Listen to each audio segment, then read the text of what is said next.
firstborn of the happy couple. Many of you I know, and many of you I cannot.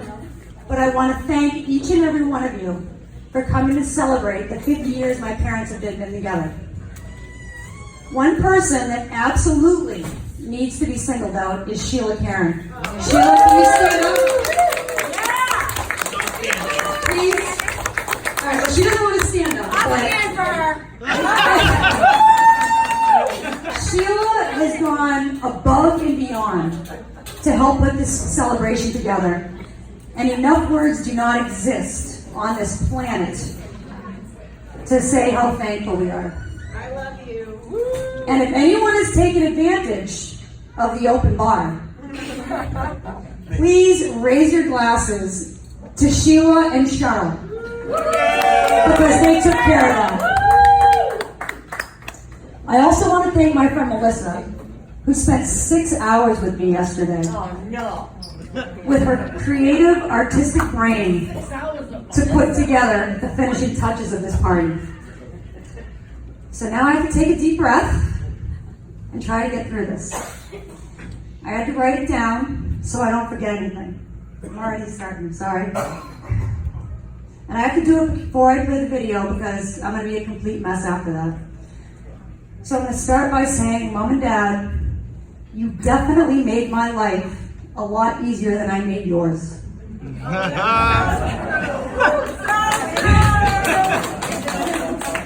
For as long as I can remember, I have always felt safe, loved, and taken care of. I mean, there were a couple times I did threaten to pack my little Lisa bag and run away. But that was just me being the spoiled brat that I was. But even from a young age, there was never a time I did not feel I could rely on you. When I turned 16, you bought me my first car. It was a stick shift, Leslie, you remember that? And my dad patiently taught me how to drive it. Well, kind of patiently, because I was not a quick learner. So what did I do? Once I mastered the stick shift, I proceeded to total the car a week later. I was scared to call and tell you what had happened, but you guys weren't mad. You weren't happy, but you were just relieved I was not hurt and I was okay. Much to my joy, a couple months later, you bought me another car. Luckily, I did not total that one. When I was 18 and ready to head off to college, unlike most of my friends, I did not need to apply for financial aid. You had it all taken care of. And I never had to know the burden of college loans. When you would come up and visit me to take me out to dinner, you'd always slip me $100 before you left. I got 20. I was the firstborn father, so I rate.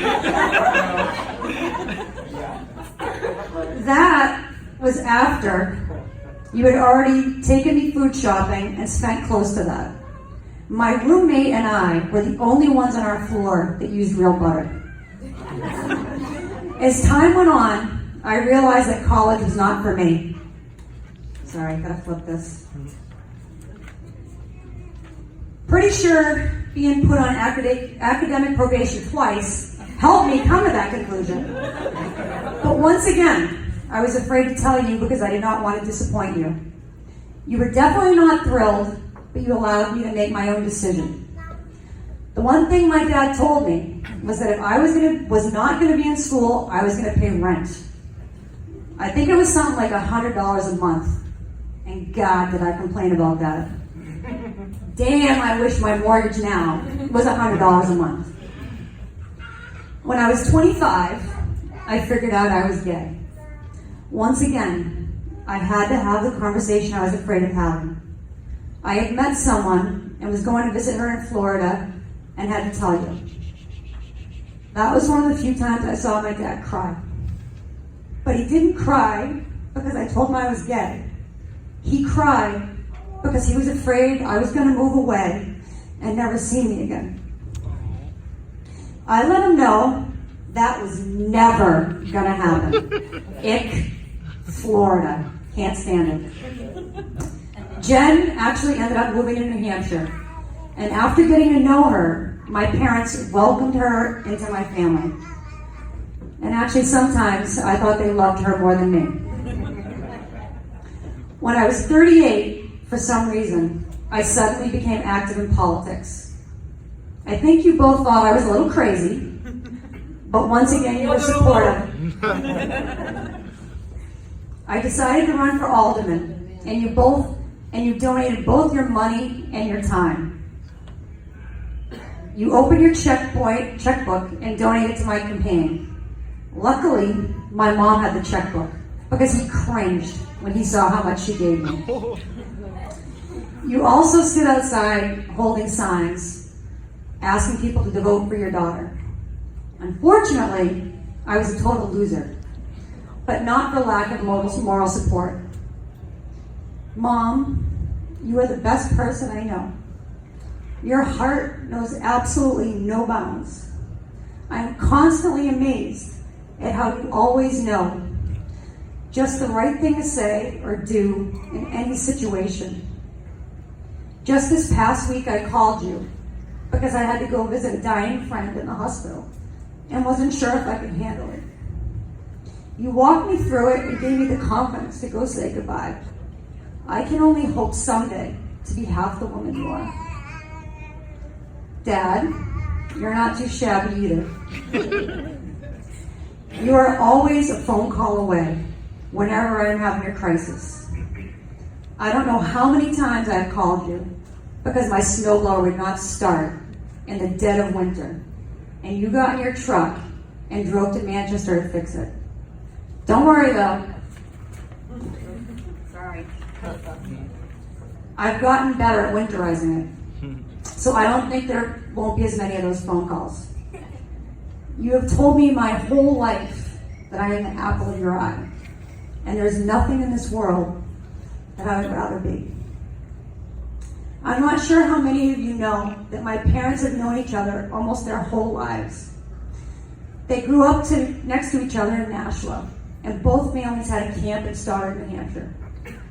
So basically, fate put them together early on. My dad used to call my mom last of the lizard girls. Her last name was Lizard. I think that was his way of flirting. Sounds right. I must have gotten my lack of game from you, Dad. Although eventually you got the girl, so maybe there's hope for me yet. I'm going to end this with, I am overwhelmed with love and admiration for you both. The older I get and the more people I meet, the more I have come to realize just how good I had it. Hearing about other people's childhoods and the trials and tribulations they have faced has made me realize I absolutely hit the jackpot. I am blessed and thankful to have you as my parents. You really are such an inspiration. So many people do not take the death till death do us part of their vows to heart. 50 years is such an amazing thing. And like my shirt says, you are still rocking it. I love you.